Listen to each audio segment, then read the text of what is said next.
Tudo bem, então? Vamos continuar. Então, galera, agora a gente vai falar do cronograma em si da disciplina, tá? Da aula de hoje. Então, vamos ver o que a gente vai falar hoje. Então, vamos falar sobre as definições da matéria, sobre tanto da anatomia quanto da fisiologia, né? Vamos delimitar o que é cada coisa, a importância dessa matéria, dessa disciplina para os cursos da área da saúde, principalmente da farmácia. Vamos de uma visão macroscópica até uma visão microscópica, tentando entender o profundo de cada um dos sistemas de forma geral. Vamos falar sobre as células, sobre cada um dos constituintes celulares químicos e tanto estruturais. Vamos falar sobre a matriz tecidual, vamos falar também de transporte de substâncias e os envoltórios de membrana, ok? Vamos lá. Então, primeiro de tudo, esse tipo de informação vocês encontram lá no livro Van de Graaff, né? Anatomia Humana, inclusive essa figura. Mostrando o que essa figura mostra, né? Ela mostra a autorização do uso de cadáveres para estudos científicos, tá? Então, houveram épocas que os estudos eram feitos de forma ilegal, onde você pegava ali pessoas indigentes ou até mesmo prostitutas, bruxas, pessoas que eram condenadas na época, né, por conta ou da Inquisição ou por conta de algum governo, né? Então aquelas pessoas eram pegas, separadas e em alguns casos eles matavam, em outros casos eles estudavam a pessoa viva, né? E iam dissecando ali, cortando a pessoa em pedaços. Era um negócio bem arcaico, medieval. E isso foi feito ali até meados, né, dos anos 20 depois de Cristo. Nós tínhamos relatos ali de estudos onde você tinha autorização, e em alguns casos eram feitas as dissecações, só que sem nenhum tipo de autorização governamental, nada regulado, né? Então, se você observar aqui entre os séculos 25 e 20 a.C., houve um aumento ali de número de autorizações, né? Então, era autorizado o estudo de anatomia em seres humanos, e eles pegavam, e aí você tem tanto a subida aqui do verdinho quanto o vermelho, né? Mostrando que tanto autorizado, o que era autorizado, o pessoal fazia o estudo sem problema. Assim como por exemplo, hoje. E aí aquilo ali cessou durante um tempo e voltou uma quantidade de estudos anatômicos a serem feitos ali próximo de 15 a.C., porém sem nenhuma autorização oficial do governo na época, né? Dos governos, né? Então, isso ali na época de Faraó, enfim. E aí, já se aproximando ali da era onde Cristo nasceu, né, na época de Cristo, você tem um número de autorizações, né, e o número de dissecações que não eram autorizadas. Então você tinha tanto o que não era quanto o que era autorizado sendo feito de forma paralela. E aí esse número só foi aumentando, né, depois de alguns séculos depois de Cristo. E aí hoje nós temos os estudos autorizados, né? Atualmente houve alterações na legislação onde a gente não pode mais ter cadáver verídico, né? Então você não pode ter aquisições de novos cadáveres. Então as universidades que trabalhavam com cadáver continuam com cadáver até aquilo ali se esgotar e não ter mais como eles comprarem peças sintéticas. Hoje em dia a maioria dos corpos, né, que vocês estudam nas universidades, vocês vão encontrar a maioria peças sintéticas. Por quê? Porque são mais preservadas, não tem aquela questão da peça se deteriorar tão fácil. Então é uma peça que tem uma durabilidade muito maior, é muito mais plausível para estudo. Então, assim, quando você vai estudar a posição de determinado órgão no corpo, aquilo ali fica muito mais próximo do vivo, né? do que a gente vê em vivo, porque quando é peça sintética, aqueles músculos atrofiam, você tem atrofia, você tem uma série de modificações que ocorrem pós-mortem que vão levar a diferenças na estrutura anatômica real, né? Então, hoje em dia, os estudos são feitos muito mais em peças sintéticas do que peças cadavéricas, ok? Bom, e qual que é a importância e diferença dessas disciplinas, né? Então, a anatomia ela é uma ciência que estuda a estrutura física de cada um dos seres. Então, você vai estudar nome, praticamente. O nome daquela estrutura. É o osso frontal? É o osso parietal? Né? Qual o nome daquela estrutura? Então, a gente se delimita mais na anatomia do estudo da estrutura em si e da posição daquela estrutura no organismo. Então, na anatomia, a gente foca somente nessas estruturas e na sua nomenclatura. Já a fisiologia, nós estudamos a interação dos elementos, né, que são constituintes de um ser vivo, com o seu meio envolvente, ou seja, a atuação do organismo com o meio ambiente. Então, quando você estuda a fisiologia, você se preocupa tanto como o corpo está funcionando, quanto como ele está respondendo a diversos fatores externos, por exemplo, frio, calor, radiação e uma série de outros fatores que podem alterar o funcionamento básico do nosso organismo. Assim como drogas que estão vindo de fora, né? Então você tem inalação da poluição, inalação de compostos orgânicos, de compostos químicos. Quando você faz um churrasco na sua casa, você está inalando substâncias que são tóxicas para o organismo, né? Aquela fumaça do churrasco, ela é tóxica para o nosso organismo. Então, na fisiologia, nós estudamos essa interação do corpo com o externo, ok? E aí, tanto uma quanto outra, principalmente ali a parte da anatomia, ela é uma ciência que possibilita diagnósticos e tratamentos médicos de forma mais eficaz. Então, quando você tem o estudo da anatomia junto com outros estudos, né, como por exemplo de imagiologia ou de radiologia, você tem o entendimento da estrutura anatômica juntamente com aquela imagem, o que possibilita o diagnóstico mais preciso e mais eficaz de diversas patologias. Então, existem algumas alterações que ocorrem nos nossos órgãos que nós conseguimos identificar com a radiologia ou com a ultrassonografia, com a ressonância ou assim por diante, ok? Então, a intenção da anatomia é a gente entender onde fica essa estrutura, o que a gente vai achar ali, e juntamente com os exames de imagens, né, nós teremos um detalhamento daquele órgão em vivo, e comparando com as ciências, né, a imagem, o que a gente está vendo com a imagem, com o que a gente sabe da anatomia, a gente tem uma integração e aí conseguimos diagnosticar de uma maneira mais precisa. Ok? Bom, vamos começar do macroscópico, daquilo que a gente enxerga, daquilo que é passível de nós conseguirmos visualizar. Primeiro nós temos ali o nível orgânico, né? O nosso organismo. Então o organismo vivo ele é composto por diversos sistemas, tá? Então aqui nós temos a imagem de uma criança, né?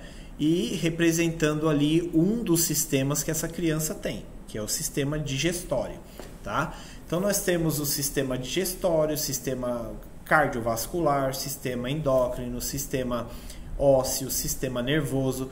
Cada um desses sistemas vão integrar o organismo. Então nós temos lá em cima, o organismo dividido em vários sistemas, ok? Então, um conjunto de sistemas forma um organismo. Já o sistema, quando a gente pega o sistema, ele é dividido em diversos órgãos. Então, ali um exemplo, né? Nós temos no sistema digestório, nós temos o fígado, o esôfago, o estômago, o pâncreas, a vesícula, o intestino delgado, o intestino grosso, o reto, que são órgãos deste sistema digestório. Então, o organismo é dividido em sistemas e os sistemas divididos em órgãos, ok? Por sua vez, os órgãos são também divididos. Então, no nível orgânico, nós temos vários tecidos que envolvem um determinado órgão, que compõem aquele órgão. Então, cada órgão é formado por diversos tecidos, ok? Então, lá do nível orgânico, nós temos o nível orgânico sendo formado de sistemas, os sistemas sendo formados de órgãos e os órgãos sendo formados de tecidos, tá? Cada um desses tecidos possui a sua função dentro daquele órgão. Esses tecidos, cada um deles é formado por um conjunto de células diferentes, ok? Então, cada um dos tecidos são formados por células diferentes. Então, você tem lá, no estômago, por exemplo, a membrana serosa, você tem outra camada de tecido, que é a camada muscular, depois você tem um tecido epitelial, que é aquele que tem contato direto com o alimento. Então, são vários tecidos que nós temos. Cada um desses tecidos possui um conjunto de células, e essas células são diferentes umas das outras, né? Normalmente, um tecido é formado por um conjunto de células iguais ou parecidas, ou que têm funções auxiliares naquela estrutura. E aí, quando a gente muda de tecido, esse tecido é diferente justamente porque as células, o grupamento de células são diferentes, ok? Então, normalmente, um tecido ele possui células iguais ou que fazem ali a função daquele órgão, que vão auxiliar de alguma forma. Então, na camada muscular, por exemplo, nós temos diversas células que possuem função contrátil, ou seja, que vão fazer contração. Então, aqui na camada muscular do nosso estômago, nós temos células musculares que vão formar esse tecido muscular, ok? Nossa, mas músculo no estômago? Sim, para que haja contração, um movimento que nós chamamos de peristaltismo, que ele vai auxiliar na digestão mecânica e química do alimento, fazendo movimentos que promovem mistura do alimento ali dentro, né? E essa mistura facilite ali a digestão química, ok? Bom, então falamos do nível orgânico, que é formado por sistemas. Sistemas são formados por órgãos. Os órgãos são formados por tecidos e os tecidos são formados por células, ok? Essas células, por sua vez, são formadas por moléculas grandes, tá? E essas moléculas possuem cada uma função ali dentro da célula. Nós temos, por exemplo, o DNA, que é uma das moléculas que nós temos, que fazem diversas funções. Ele atua em diversos processos metabólicos, controlando o sistema, ok? E, por sua vez, essas moléculas são formadas por átomos, que nós vemos lá na química. Por isso que na farmácia, né, no curso de graduação, quem faz a faculdade precisa ter ali um conhecimento de química, né, para entender como é que há essa interação quimicamente falando. Obviamente, no nosso curso não teremos, por conta dele ser um curso auxiliar e que nós estamos focando nos princípios de atendimento numa drogaria, ok? Aí eu pergunto para vocês, a camada muscular do estômago é formada por que tipo de tecido? Né? Tecido muscular. E então essa camada muscular é formada por tecido muscular, portanto, as células que compõem esse tecido são células musculares, ok? Vamos falar então dos sistemas. Então falamos lá que o nosso corpo é formado, né, o nosso organismo é formado por sistemas. Aqui nós temos uma separação de cada um desses sistemas. Então nós temos o nosso organismo, que é formado pelo tecido tegumentar, que é o da pele, pelo tecido muscular, pelo tecido ósseo, pelo tecido cardiovascular, pelo tecido não, estou repetindo tecidos, mas corrigindo, pessoal. Nós temos então o nosso organismo, que é formado pelo sistema tegumentar, pelo sistema muscular, pelo sistema ósseo, cardiovascular, sistema nervoso, sistema linfático, sistema digestório, sistema respiratório, sistema renal, sistema endócrino. Então, todos eles são sistemas. Então, a junção de cada um desses sistemas, né, quando a gente junta todos eles, nós temos um organismo. Então, normalmente, esses sistemas, apesar de serem estudados de forma separadas, né, vocês vão observar que esses sistemas possuem uma integração. Eles se integram, né, e cada um auxilia o outro em sua função.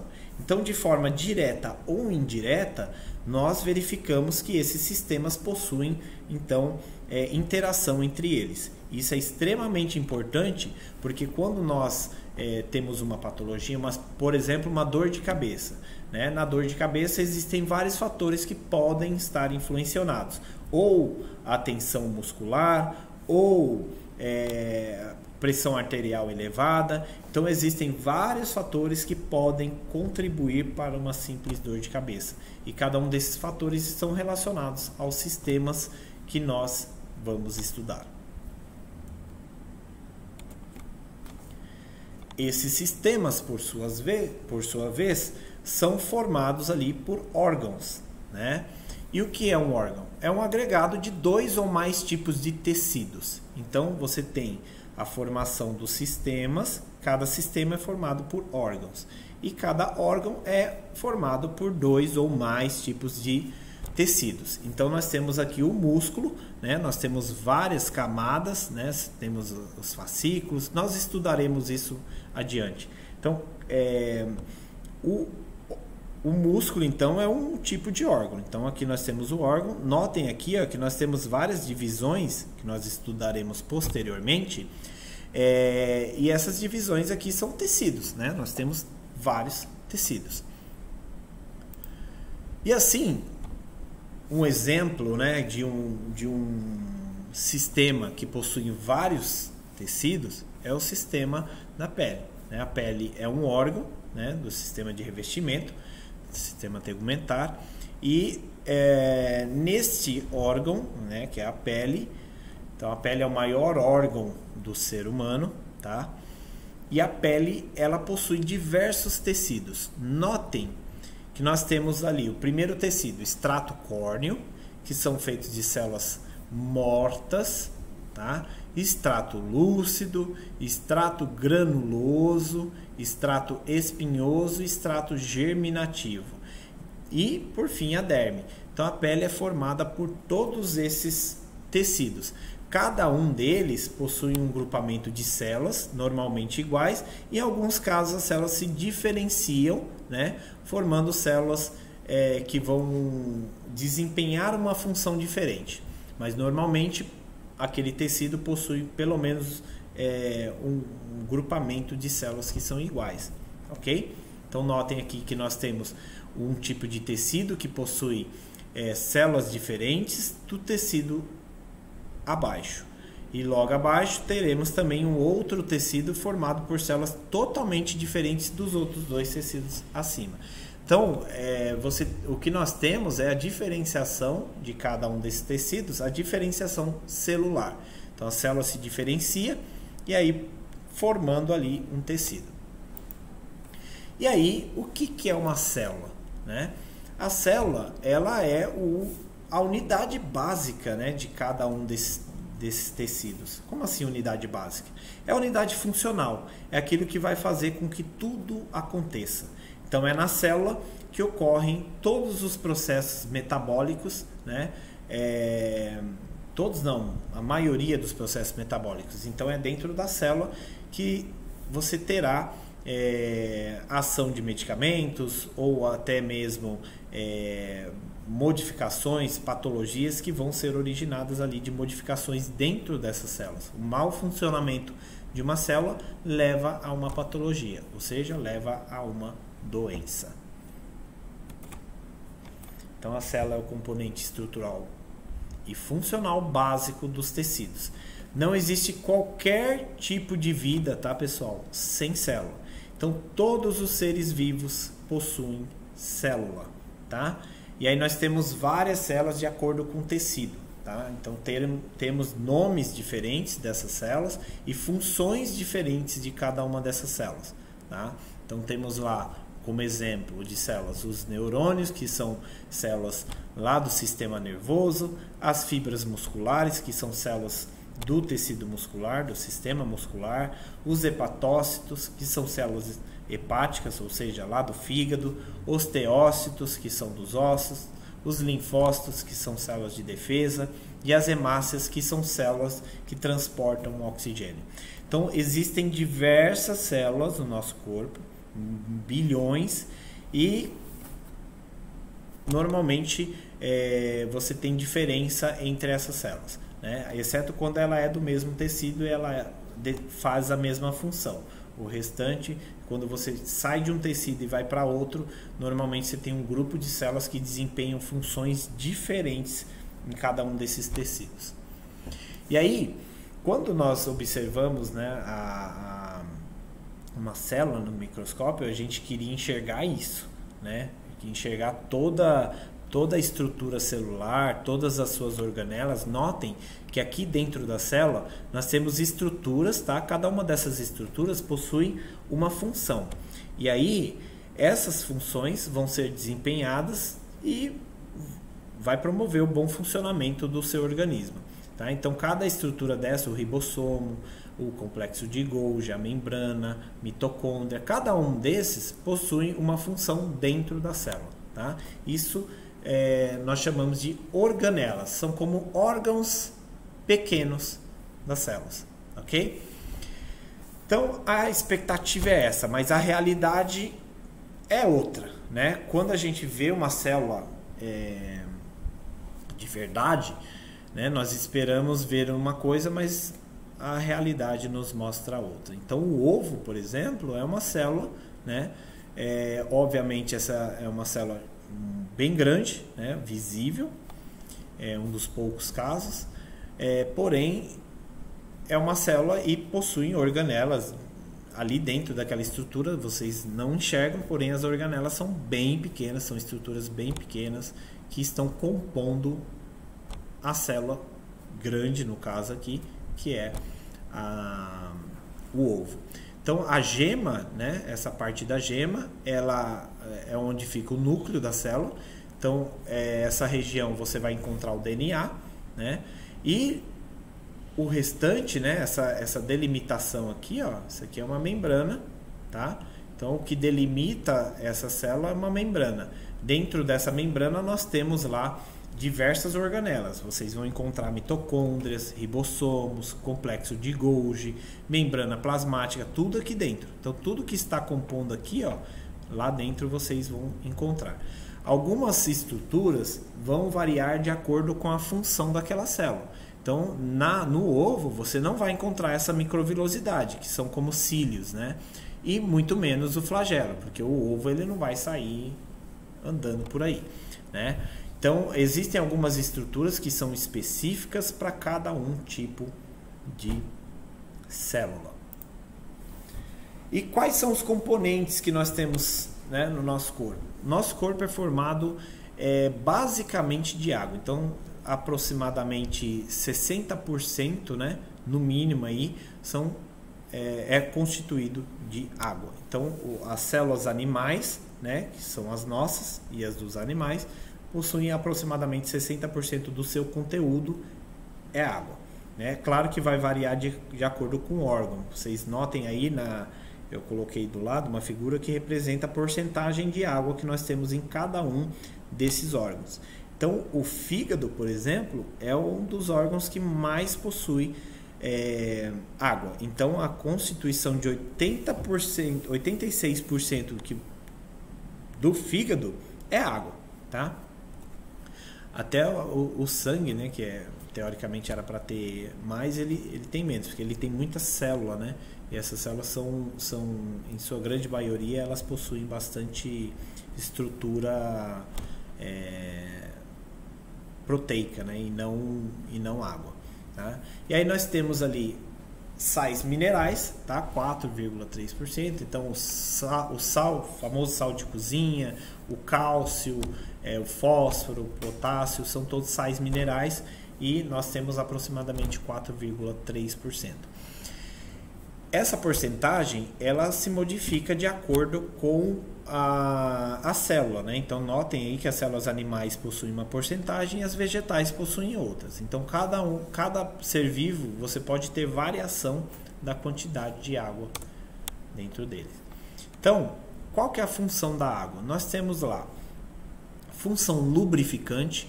Então existem articulações, por exemplo, que possuem água em seu conteúdo, que facilita ali, lubrifica, né, os tecidos, a junção entre esses ossos, né, ali na articulação. Além disso, né, também lubrifica os olhos, então a água das lágrimas acabam lubrificando os olhos.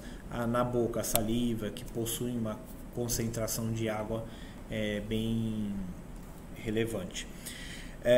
Ela também funciona como solvente universal. Por que solvente universal? Porque ela é a única substância que consegue dissolver, ou solver a maioria dos componentes químicos. Então, um componente químico ou outro, você vai perceber que a água não tem afinidade.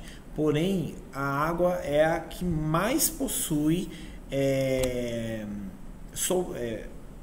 possibilidade de dissolver outros compostos químicos, né? Então, quando você compara uma outra substância química, aquela outra substância química tem mais limitações de solvência, né? Então, a água ela é um solvente universal. Portanto, o nosso corpo, por exemplo, quando você come alguma coisa, aquilo precisa ir para a corrente sanguínea, mas ao chegar lá ele precisa ser dissolvido. Então, por isso, há uma concentração de água bem grande para que consiga dissolver essas substâncias. Além disso, né, no transporte sanguíneo você tem bastante água que facilita o transporte de diversas moléculas, já que ela é um solvente universal. Ela também faz um importante papel de regulação da temperatura corpórea. Então, o nosso suor, quando você sua, você está liberando uma quantidade significativa ali de água, né? Então, no suor, você tem uma grande concentração de água que está sendo eliminada. Essa água, como ela tem um poder de reter calor, ela pega aquele calor e vaporiza, levando consigo essa temperatura, né? Então ela regula, ela diminui a temperatura corpórea. Quais são os sais minerais presentes? Nós temos diversos sais minerais, ok? Porém, os mais importantes, né? Eu ressaltei alguns dos mais importantes e suas funções. Então nós temos lá o cálcio, né? O cálcio ele é extremamente importante para a formação da estrutura óssea, para a contração dos músculos. Então nosso coração só bate porque nós temos cálcio circulando na corrente sanguínea. Sem cálcio nós não temos contração muscular.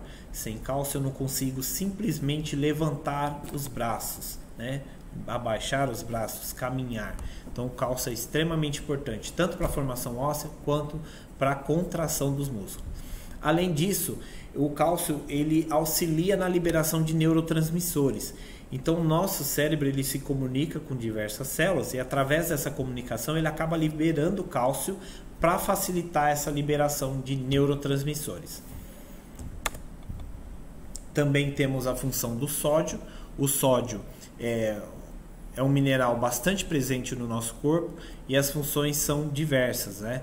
Ele regula a pressão osmótica, então a pressão sanguínea, né, que nós temos, ele é controlado de certa forma pela presença do sódio. O sódio ele é capaz de atrair as moléculas de água e quando essas moléculas de água são atraídas pelo sódio, ele aumenta o volume, né, do órgão que ele estiver. Então, por exemplo, quando a gente fala que eu estou inchado, por que a gente está inchado? Acúmulo de líquido.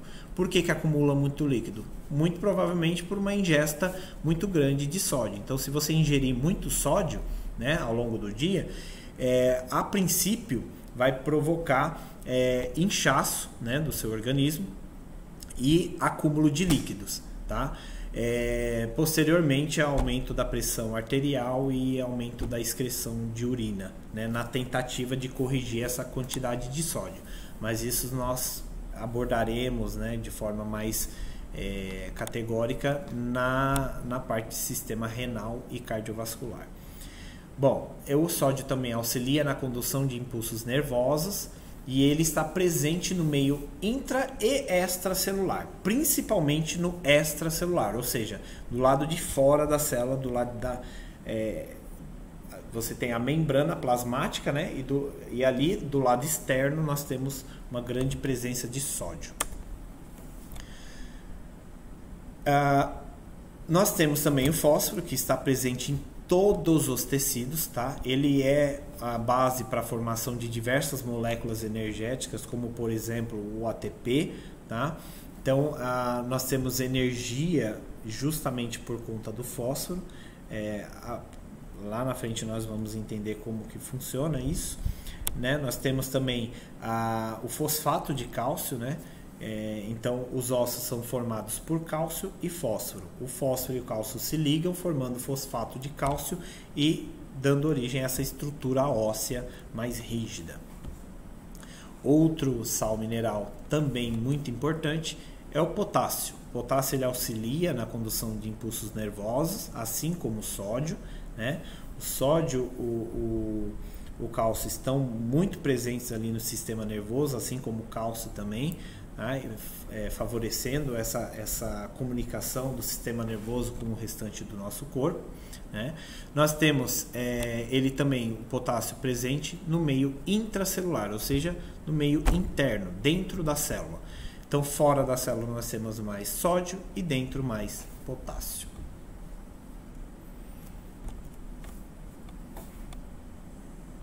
E aí, falamos, né, um pouquinho sobre a célula. E nós temos estruturas dentro das células. Vocês lembram os nomes? Qual é o nome dessas estruturas que nós temos dentro das células? Qual é o nome geral que eu falei para vocês agora há pouquinho? Bom, se você respondeu organela, você está correto. Então, essas estruturas, né, a mitocôndria, o retículo endoplasmático liso, retículo endoplasmático rugoso, o núcleo, a carioteca, né, que também é o núcleo, o complexo de Golgi, os lisossomas, o citoplasma, tudo isso nós chamamos de organelas, tá? Essas organelas são como mini órgãos, né? Elas trabalham ali dentro da célula promovendo alguma coisa, né? Cada uma dessas organelas tem uma função. Então, eu vou falar de algumas, não que as outras não sejam importantes, mas para o que a gente vai falar, essas que eu vou citar são muito importantes. Então, você tem a mitocôndria. A mitocôndria ela tem participação na formação de energia. Então, a célula precisa de energia. E quem vai gerar essa energia para a célula? A mitocôndria. Através, obviamente, de alimentos que a gente ingere, o carboidrato, por exemplo. Então, a glicose chega na célula, vai lá para a mitocôndria, é transformada e quebrada e esmiuçada até formar as moléculas de ATP, que são as moléculas energéticas. Então, a mitocôndria tem como função promover energia para a célula. Nós temos o retículo endoplasmático rugoso, né?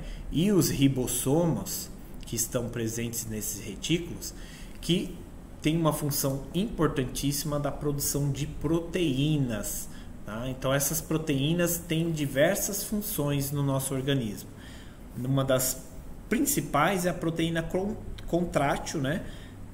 Onde nós temos ali dentro da célula muscular, a fibra muscular, nós temos várias proteínas que fazem a contração do músculo. Não que a célula só produza a proteína para se contrair, não é isso. Ela está presente, as proteínas, um dos tipos de proteínas, né, são justamente para contração. Mas nós temos proteínas espalhadas por toda a célula, principalmente a membrana. Nessa figura não representa, porém, na membrana externa da célula nós temos diversas proteínas, e essas proteínas auxiliam no transporte e na entrada e na saída de substâncias para dentro da célula. Nós temos também o citoplasma, que é o líquido onde está inserido toda a nossa organela, todo o conteúdo citoplasmático, ok? E o núcleo, onde nós teremos lá dentro o DNA, e o DNA que controla todas essas funções. Ele que manda e desmanda na produção de diversas substâncias dentro da célula. Vamos falar agora sobre a membrana plasmática, né, que é essa membrana que reveste toda a célula. Então, qual que é a função dessas membranas? Né? A membrana celular, ela tem como função conter os componentes que estão dentro da célula. Então, para que não haja extravasamento, essa membrana protege, fazendo com que esse líquido de dentro da célula, essas organelas, não saiam dali. Então, o ovo, né, quando você quebra ele, você percebe que tem uma película transparente que não deixa com que o líquido de dentro saia, né, que o citoplasma saia dali de dentro. Então, essa membrana está regulando esses componentes lá dentro.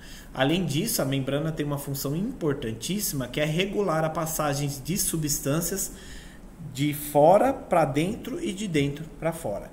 Então, existem proteínas nessa membrana que estão impedindo ou facilitando o transporte de determinadas substâncias. Então, existem substâncias que passam através de proteínas, né, que estão nessa membrana e são controladas ali por essas proteínas. Às vezes ela deixa entrar, às vezes não deixa, e aí depende da necessidade da célula. Okay? As células podem se comunicar através dessa membrana também. Então, na membrana existem essas proteínas que fazem com que haja uma comunicação de uma célula para outra. Então, se você pegar uma membrana, olha aqui, nessa imagem abaixo, né? Aqui em cima nós temos a membrana plasmática. Eu vou mandar o slide para vocês depois. Né? Nós temos a membrana plasmática de uma célula e a membrana de outra célula. E aí, quando você pega essa membrana e olha minuciosamente, aqui é um mosaico que a gente fala, né? Nós temos a estrutura da membrana aqui em vermelho, e esse azul e esses verdinhos são proteínas, tá? Então, existem proteínas que vão promover o transporte de substâncias através da membrana, ou a comunicação do meio externo com o meio interno. Então, a membrana impede a entrada e a saída desvairada de substâncias, então ela controla tudo que entra e que sai, ok? Ela é formada por uma bicamada fosfolipídica, ou seja, uma bicamada de fósforo com lipídio. Então nós temos essas caudas, né, hidrofóbicas, que não têm afinidade com a água, e essas cabeças hidrofílicas que têm afinidade com a água. Então, do lado de fora e de dentro nós temos água, e separando a água da extracelular, nós temos a membrana, essa parte oleosa, ok? E essas proteínas que fazem a comunicação da parte interna com a externa. Bom, aqui nós temos uma outra estrutura representando também a célula. Olha aqui, isso aqui é a membrana da célula, ok? Aqui a proteína. Essa proteína, ela vai fazer com que algo de lá de fora se comunique aqui dentro. Ela pode deixar substância entrar ou simplesmente passar uma informação de uma substância daqui de fora para dentro, não deixando a substância entrar, somente passando uma mensagem. Normalmente isso é frequente com medicamento. Então você tem um medicamento que se comunica aqui fora, ele não entra. Ele apenas comunica com essa parte aqui, com essa anteninha ou com estruturas na proteína, e lá dentro ele tem uma comunicação que vai promover a melhora do paciente, a melhora daquela célula, e aí várias células melhorando, obviamente o seu tecido melhora, tecido melhorando, sistema melhorando, no fim você tem um paciente se recuperando. Então, como eu disse, existe a passagem, né, de substâncias pela membrana. Então, como é que funciona? Essas substâncias, né, que nós ingerimos, ou enfim, elas estão do lado de fora da célula, no espaço extracelular, e para chegar no espaço intracelular, ou seja, dentro da célula, ela precisa passar por essa membrana. Aí uma das possibilidades é ela passar pelo canal proteico. Esse canal proteico ele não deixa passar qualquer coisa. Então ele é como se fosse um reconhecimento, e algo que não seja reconhecido vai travar aqui e não vai passar para dentro, ok? Então ao longo de toda a célula você tem essas estruturas que controlam quem entra e quem sai. Da mesma forma nós temos proteínas que são transportadoras. Tá? Então, às vezes ela pega a substância de lá de fora e joga para dentro, como por exemplo no caso da glicose. Nós temos um transportador que pega a glicose e joga lá para dentro da célula. Se esse transportador deixa de funcionar, a pessoa acumula glicose do lado de fora da célula, isso vai para a corrente sanguínea, aumenta a glicose na corrente sanguínea e dá o que nós chamamos de diabetes, né? O acúmulo de glicose do lado externo. Então nós temos 3 possíveis movimentos que essas substâncias fazem pela membrana plasmática. Então nós temos a difusão simples, né, onde as moléculas que estão do lado de fora se movimentam, ou se estão do lado de dentro, né? Então pode estar de dentro ou de fora. Na difusão simples, ela se movimenta do meio mais concentrado, ou seja, da onde tem mais, para o local que tiver menos, mas sem gastar nenhum tipo de energia. Então é como se você pingasse dentro de um copo cheio de água, você pinga uma gota de tinta. Essa gota vai se espalhar e essa tinta vai se espalhar por todo o líquido do copo. Isso é difusão simples, ele está passando do meio mais concentrado, que é a gota, e se espalhando por todo o copo sem gasto de energia. E aí nós temos a difusão facilitada. No caso da difusão facilitada, nós temos passagem de moléculas através da membrana por auxílio daquelas transportadoras. Então ela pega de fora e manda para dentro, pega de fora, manda para dentro, pega de dentro, manda para fora. Isso sem gasto de energia. Então pode ser ou essas transportadoras, mas sem gastar energia, ou canais, que é aquelas proteínas que são poros, né? Passa direto pelo poro, como se fosse uma janela aberta, tá? Outro tipo de transporte de substâncias pela membrana da célula é o transporte ativo, onde você tem gasto de energia para mandar aquela substância para algum lugar, ou para dentro ou para fora. Então, nesse caso, a célula não está nem aí para qual meio está mais concentrado. Então, se tiver muito cheio fora e ela quer mandar para fora, ela vai mandar, ok? Então, nesse tipo de transporte, ela não se importa onde tem mais quantidade, tá? Nos outros dois, a difusão simples e facilitada, sempre vai ter a influência da concentração. Onde tiver mais concentrado, vai para o menos concentrado. Já no transporte ativo, essas substâncias passam independentemente da onde está mais concentrado ou não. A célula que vai determinar gastando energia. É como se você desse dinheiro para a célula para que ela fizesse aquilo e ela só vai fazer o que você mandou, ok? Então nós temos lá a difusão simples, que pode ser através da membrana, o que é bem difícil, porque para a substância passar pela membrana, precisa ter uma série de exigências que são requisitadas pela membrana, que essa substância tem que cumprir. Se uma delas estiver diferente, ela não deixa passar por aqui. Isso no caso da difusão simples.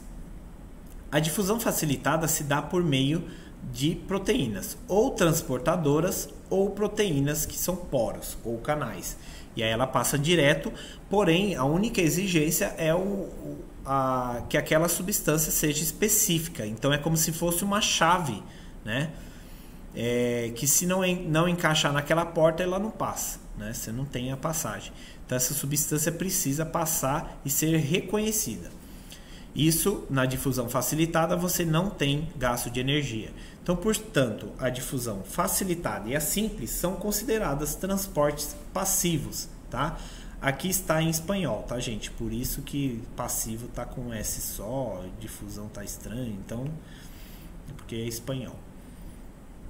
No transporte ativo, nós temos gasto de energia, então uma molécula de energia gasta para poder lançar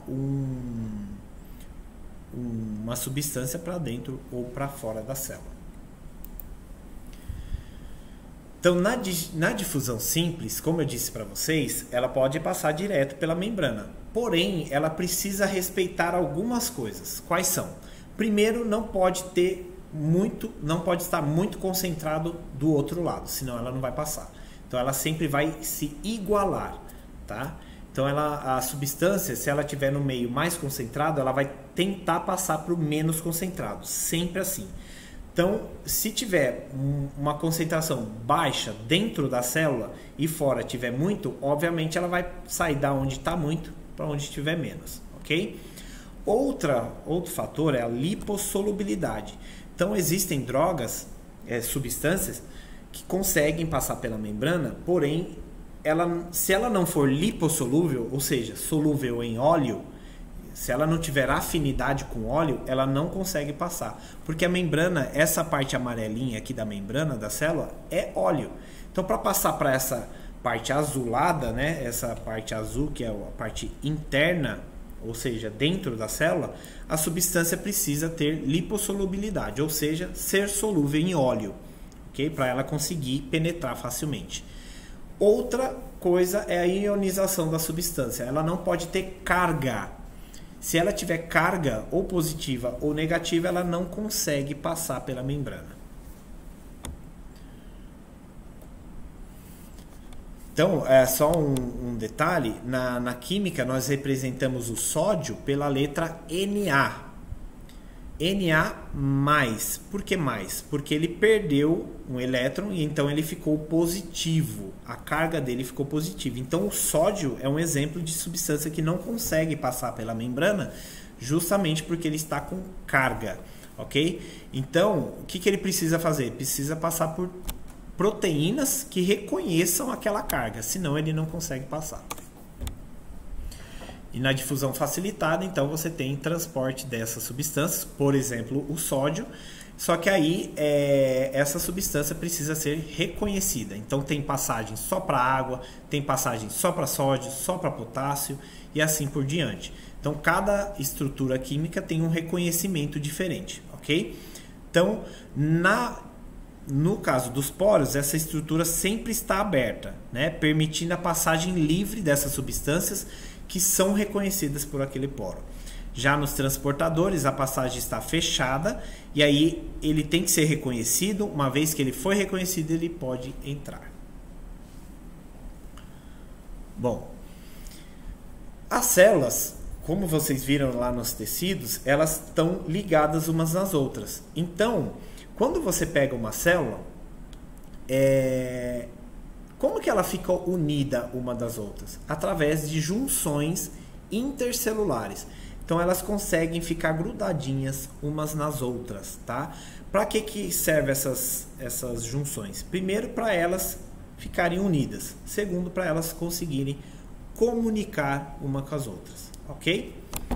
E impedir também passagem de substâncias estranhas. Então, ó, uma célula fica grudadinha na outra através dessas junções, né? No caso aqui, nós temos esses poros, né? Que são canais. Então, como eu disse para vocês, lá nós temos proteínas na membrana, que são como canais, e aí passa a substância de um lado para outro, né? Então, ela consegue se comunicar, passando substâncias específicas. Além disso, ela fica grudadinha na outra célula. Fica bem pareada, como por exemplo nas células do coração e nas células hepáticas. Nós temos esse tipo de junçãozinha e ela fica bem grudadinha e impede que passe qualquer coisa por aqui. Só vai passar se a célula deixar. Olha aqui, são as junções comunicantes. Então uma célula pode deixar passar uma coisa para outra através dessas junções, essas conexões. Nós temos também o que nós chamamos de junções oclusivas. Nesse caso, não tem passagem de substância nenhuma. Então, uma proteína é como se fosse... Imagina que você pegasse um tecido e costurasse no outro. Então, a linha de costura é essa junção comunicante. Olha aqui como é que ela fica bem grudada.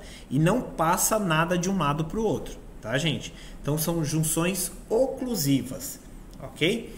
Então, no intestino, né, nós temos células que revestem ele por fora e essas células são juntas através de junções comunicantes. É importante isso até mesmo para impedir passagem de bactérias ou de outras substâncias que vão agredir o organismo. Então é importante que tenha essas junções deixando bem juntinho uma célula com a outra. Olha aqui, ó. Então as células ficam bem juntas. Então nada consegue passar por aqui pelo meio, só através da célula. Só que aí para passar para cá, ela precisa reconhecer, senão ela nem deixa. Nós temos também os desmossomos, que também são como se fosse aquelas junções oclusivas, porém mais denso. Então tem bastante proteína grudando, fixando bem. É como se você estivesse fazendo um concreto, tá? Claro que não tem a mesma força, é só para vocês entenderem essa questão. Então, as junções desse tipo, né? Esse tipo de junção, que nós chamamos de desmossomos, são junções extremamente importantes, que elas deixam a célula bem interligada para não deixar passar absolutamente nada por aquele tecido. Olha lá, nós temos junções comunicantes. Às vezes na célula intestinal, por exemplo, nós temos tanto a junção oclusiva quanto a junção comunicante, tá? Ou quanto o desmossomo no caso. Então podemos ter diversos tipos de comunicações, diversos tipos de junções numa mesma célula. Às vezes ela está se comunicando de um jeito e se ligando de outro. Isso é importante para manter a aderência em diversos tecidos diferentes. Então, por exemplo, no esôfago, no pulmão, né, no intestino, na pele. Então, em cada uma desses locais, nós temos estruturas diferentes. Então, por exemplo, aqui em cima, ó, no epitélio do brônquio, no epitélio do intestino, nós temos essas junções que deixam as células bem ligadinhas. Já em outros tecidos, né, você não observa isso. Você observa camadas diferentes, né, e essas camadas acabam atrapalhando. Como o número de células é muito grande, ela atrapalha a absorção de substâncias. Então uma substância não consegue passar para o outro lado porque existe uma série de células ali, uma juntinha da outra, que impede isso, mas não que ela esteja grudada, ok? Então essas junções servem para proteger, né, para se ligar e para fazer com que substâncias sejam trocadas através de uma célula para outra, ok? Então nós temos lá na pele, por exemplo, junções como os desmossomos, né? No coração, as junções comunicantes. É extremamente importante isso para uma célula passar nutriente ou informação elétrica para outra, né? No caso da barreira hematoencefálica, nós temos junções oclusivas. Então isso serve para que você tenha uma junção de uma célula com a outra, né? E aquele órgão não seja qualquer coisa que passe por ali, ok? E é isso. Terminamos a nossa aula por aqui. Espero que vocês tenham gostado. Qualquer dúvida, só digitar aí, mandar pra gente e a gente ajuda vocês, ok? Sejam novamente muito bem-vindos. Eu vou fazer um questionáriozinho, tá? E vou mandar para vocês juntamente com o material. Então, estudem todo o material. Eu vou só dar uma geral aqui nos slides. Vamos passar de slide por slide. Vou passar os slides também para vocês, tá? Então, só vou pontuar aqui que é importante, muito importante para nós. Falamos aqui, né, do que forma o que. Então, revisando, nós temos o órgão, né, perdão, o sistema orgânico, que é formado por diversos sistemas, né? Então você tem o organismo, que é formado por sistemas, os sistemas, que é formado por órgãos, cada órgão formado por vários tecidos, cada tecido formado por células, e essas células são formadas por moléculas, e essas moléculas formadas por átomos, ok? Revisando aqui, então temos vários sistemas, temos sistema tegumentar, que é o da pele, sistema muscular, sistema ósseo, cardiovascular, sistema nervoso, sistema linfático, sistema digestório, sistema respiratório e sistema endócrino, junto também o sistema excretório, ok? Cada órgão possui tecidos diferentes, então temos o exemplo que eu dei da pele, né, que temos vários tecidos diferentes. E cada célula cada tecido pode ter células diferentes e essas células possuem funções diferentes dentro daquele organismo. Então, ou função de comunicação, ou função de contração, ou de limpeza. Cada célula vai ter uma função diferente. E aí temos os constituintes, e o principal constituinte das nossas células é a água. Então nós temos muita água disponível para todo o corpo. É importante a reposição dessa água para que o rim consiga fazer a filtragem ali do sangue. Filtrando todo esse sangue, nós temos então um sangue mais límpido, sem impurezas e sem substâncias que podem agredir o organismo. Sais minerais, não são só esses sais, tá, gente? Eu coloquei vários sais minerais, então nós temos o cálcio, sódio, fósforo, potássio, cloro. Nós temos vários sais minerais que estão presentes. É importante ressaltar que alguns sais minerais, eles podem ser perigosos para o organismo. Então nós temos alguns, por exemplo, alguns metais, né, que nós consideramos metais pesados, como o chumbo, o mercúrio, que são substâncias que o nosso corpo não consegue eliminar. Portanto, devemos evitar o contato com esse tipo de sal. Falamos da célula, falamos de cada uma das organelas, então temos a mitocôndria. Qual a função da mitocôndria? Anotem aí no caderno de vocês. Qual a função da mitocôndria? Próxima pergunta. Qual a função do retículo endoplasmático rugoso?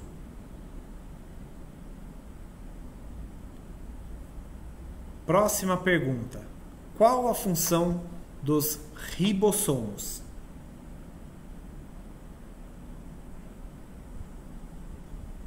Próxima pergunta.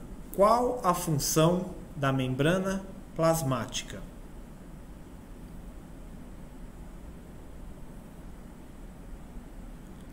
Próxima pergunta. Como é constituída a membrana plasmática?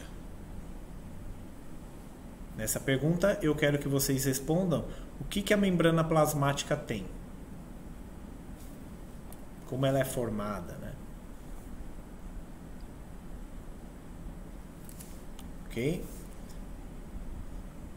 Próxima pergunta. Quais os sais minerais importantes para o nosso corpo? E quais as suas funções?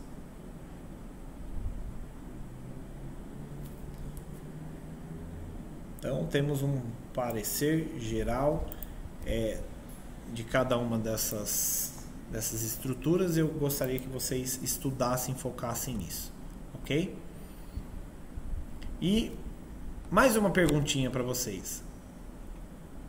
Como as células se comunicam?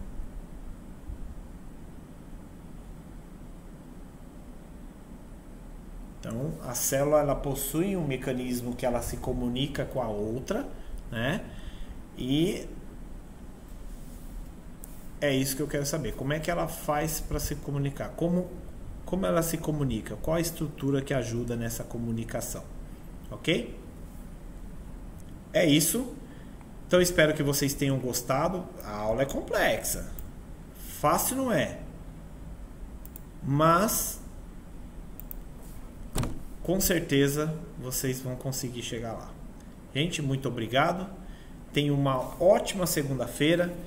Aguardo todos na nossa próxima aula sobre o sistema esquelético. Até mais.